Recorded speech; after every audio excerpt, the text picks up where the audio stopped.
Yesterday at Comic-Con, Wizards of the Coast revealed their very first Marvel Secret Lair Super Drop. This is going to be 5 secret lairs, each one focused on a Marvel superhero. We've got Iron Man, Captain America, Storm, Wolverine, and Black Panther. This Super Drop is notable for us Commander players because each of the secret lairs comes with a new to Magic legendary creature that is only available to us Commander players, Legacy players, and Vintage players. So we're going to have a brand new card for Black Panther, Captain America, Storm, Iron Man, Captain America, no, I said that one already, Wolverine. So the 5 new superheroes, each one gets a brand new card that is going to be the first ever printing in these secret lairs. It's going to be $40 for each non-foil secret lair and $50 for the foil version. It's going to go on sale November 4th and it's limited quantity as usual, so FOMO kicks in and you got to buy it very quickly or else, supplies won't last. All right, let's check out the first secret lair. This is the Iron Man secret lair. And the first new card that we've got is Iron Man, Titan of Innovation. It's a 5 mana Izzet 4/4 legendary artifact creature human hero. It has flying, haste, and genius industrialist. Whenever Iron Man attacks, create a treasure token, then you may sacrifice a non-creature artifact. If you do, search your library for an artifact card with mana value equal to 1 plus the sacrificed artifact's mana value, put it onto the battlefield tap, then shuffle. So this is Izzet artifacts. You want to be sacrificing non-creature artifacts to essentially tinker up better artifacts. Historically speaking, commanders that can be repeatable tutor engines in a 99 card singleton format are particularly powerful, right? It's very easy to set up combos or just get amazing value out of this attack trigger. So things you're going to be doing with Iron Man, you can kind of cheat around the mana value restriction by playing cards that have affinity for artifacts. So you can play like Tooth of Chiscoria, which is a 3 mana value artifact. You can cast it for 0 mana in this deck, and then, attack with Iron Man, sacrifice the Tooth, and immediately get either a really cool synergistic piece like Helm of the Host,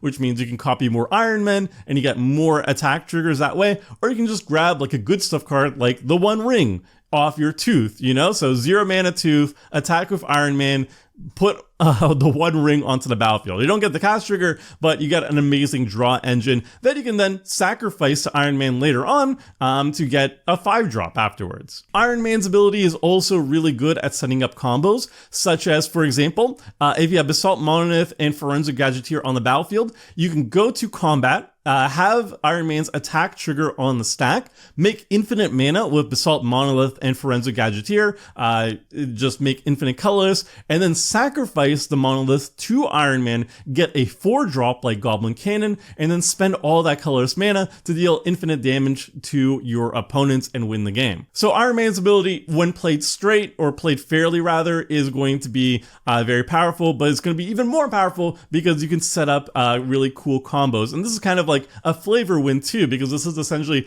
setting up or assembling your own proton cannon, which is, very cool. All these secret lairs comes with a brand new card to Magic, which is going to be the legendary creature, the superhero.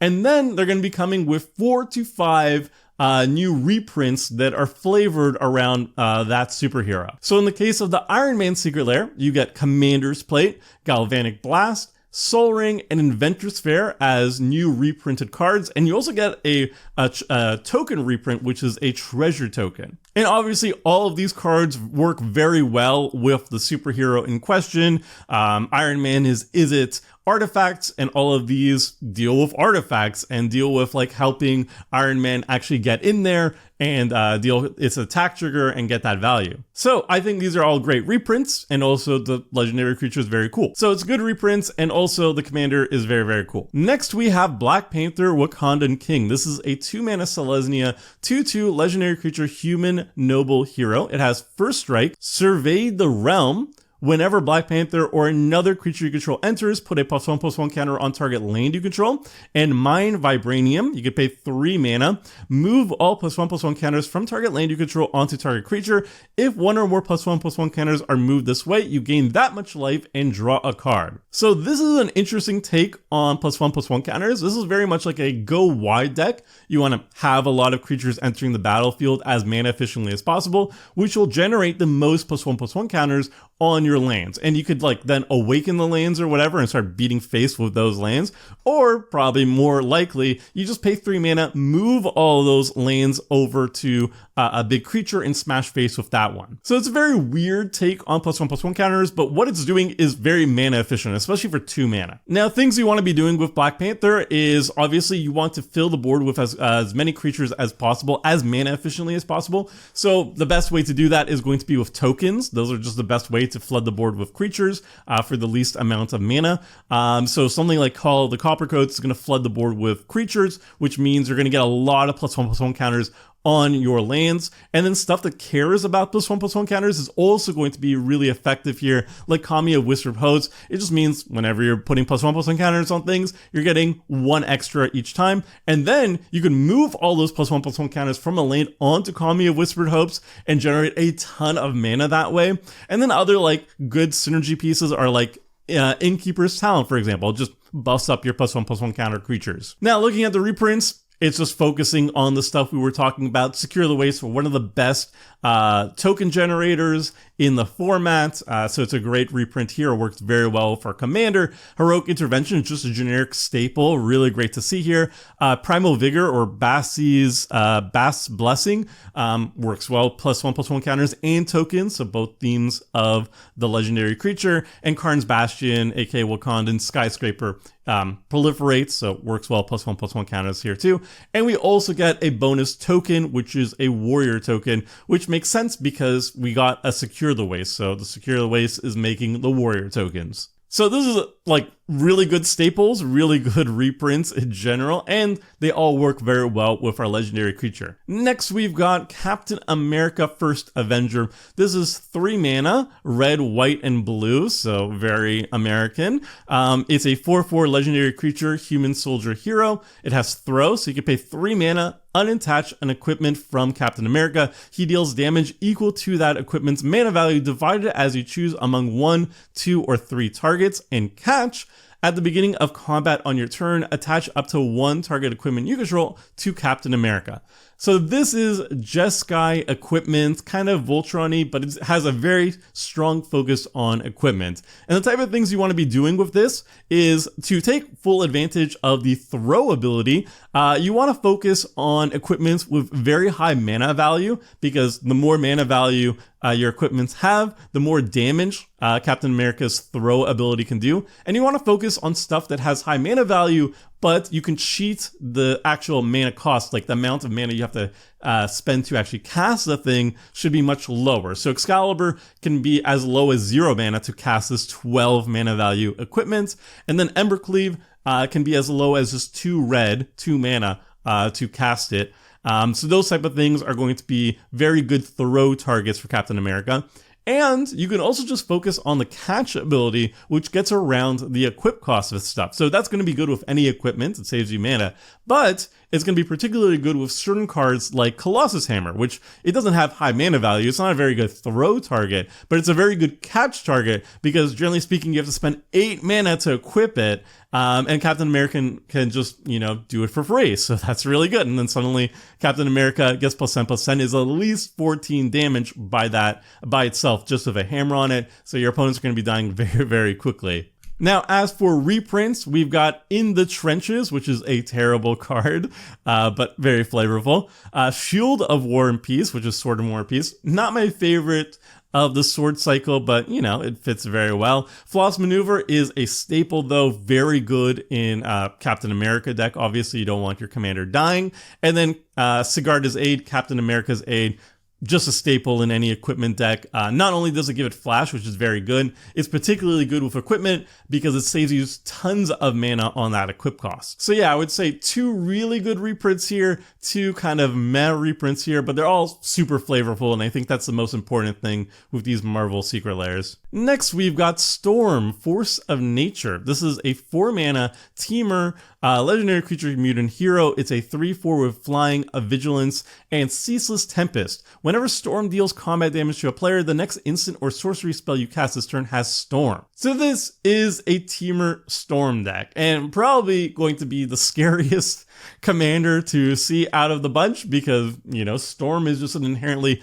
busted mechanic, and if you're slinging a bunch of spells and then you give whatever instant or sorcery you cast a Storm, probably gonna lose the game shortly afterwards, I assume. So neat things you can do with Storm. If you have like a bunch of just random creatures on the battlefield and then Storm on the battlefield, you can cast Nanogene Conversion and just turn all of your creatures into Storms. So then the next instant sorcery you cast after you deal combat damage with all your Storms is going to be copied like 3, 4, 5 times, something ridiculous, and it's probably going to win you the game afterwards.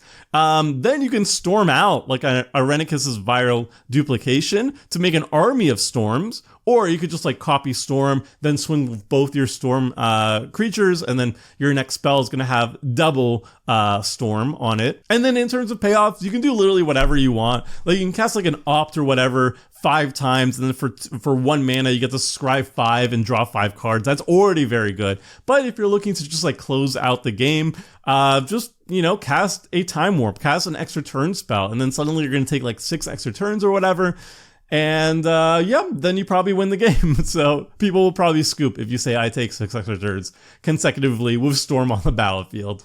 So yeah, this is a very scary commander, very powerful commander, very flavorful. In terms of reprints, we've got a really good one with Jessica's Will, Storm's Will. Like that's just a commander all-star, one of the best, most powerful cards in the format. Lightning Bolt, I mean, it's very flavorful, not particularly good in commander, but it's still cool here. Ice Storm, I forgot that this card existed, but not really playable in commander, but is a really cool flavor win, I guess.